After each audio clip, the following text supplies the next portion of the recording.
মক্কার মুশরিকরা মহানবী সাল্লাল্লাহু আলাইহি সাল্লাম ও মুসলমানদের উপর নির্যাতন চালাচ্ছিল। তাদের যতভাবে অপমান করা যায় সবকিছু তারা করতেছিল। এর মধ্যে ঘটে গেল এক অদ্ভুত ঘটনা। হঠাৎই মুহাম্মদ সাল্লাল্লাহু আলাইহি সাল্লামের চাচা হামজা রাদিয়াল্লাহু আনহু ইসলাম ধর্ম গ্রহণ করলেন।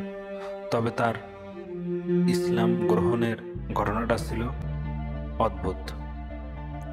হামজা রাদিয়াল্লাহু আনহু ছিলেন শিকারী ও খুব ভালো তীরন্দাজ। তিনি প্রায় শিকারে বের হতেন মক্কা বা এর আশেপাশের এলাকায়। মাসের পর মাস শিকারে ব্যস্ত থাকতেন। একদিন শিকার থেকে ফিরছিলেন। হঠাৎ মক্কার কিছু লোক তাকে বলল, আবু জেহেল আপনার ভাতিজা মুহাম্মদ সাল্লাল্লাহু আলাইহি সাল্লামকে খুব গালাগালি করেছে, অকথ্য ভাষায় ও সবার সামনে অপমান করেছে। এটা শুনে হামজা রাদিয়াল্লাহু আনহু খুব রেগে গেলেন। রেগে মক্কার দিকে ছুটলেন।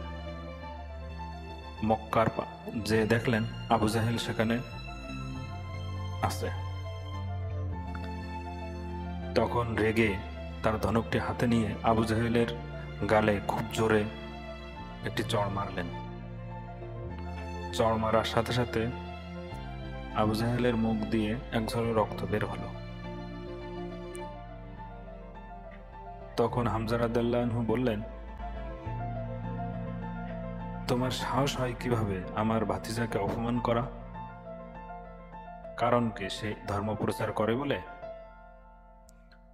আজ আমি ঘোষণা করছি আমার ভাতিজার ধর্ম আমি গ্রহণ করলাম। তো সাহস থাকে আমাকে অপমান করে দেখাও। একথা শুনে আশেপাশের কিছু মুশরিক আবু জাহেলের পক্ষে কথা বলার জন্য আসলেন। আবু জাহেল তাদেরকে থামিয়ে দিয়ে বলল, তোমরা ওকে কিছু বলো না, আমি একটু বেশি করে ফেলেছিলাম, এত অপমান করা ঠিক হয়নি।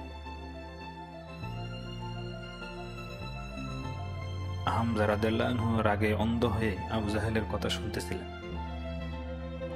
যখন তিনি বাসায় আসলেন আর রাগ কিছুটা কমল, তখন তিনি চিন্তা করা শুরু করলেন পুরো ঘটনাটা। আর মনে বলে ভাবলেন, হায়, আমি এটা কি করলাম?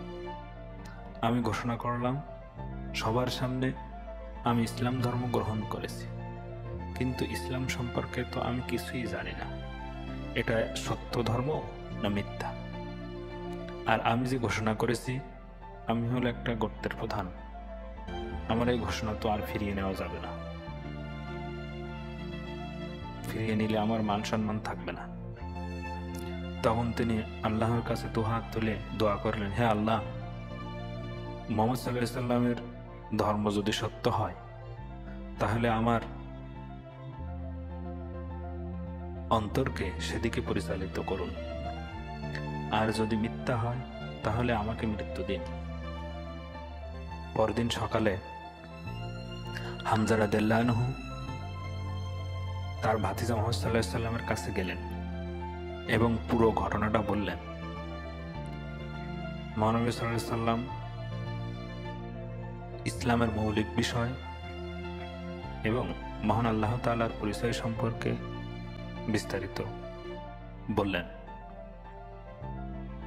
সব শুনে হামজা রাদিয়াল্লাহু আনহু বললেন, আমি সাক্ষ্য দিচ্ছি আল্লাহ ছাড়া কোনো মাবুদ নেই, মুহাম্মদ সাল্লাল্লাহু আলাইহি সাল্লাম আল্লাহর রাসূল। এরপর থেকে মুশরিকরা কিছুটা পিছিয়ে গেল, কারণ হামজা রাদিয়াল্লাহু আনহু ছিলেন একজন শিকারী ও যোদ্ধা।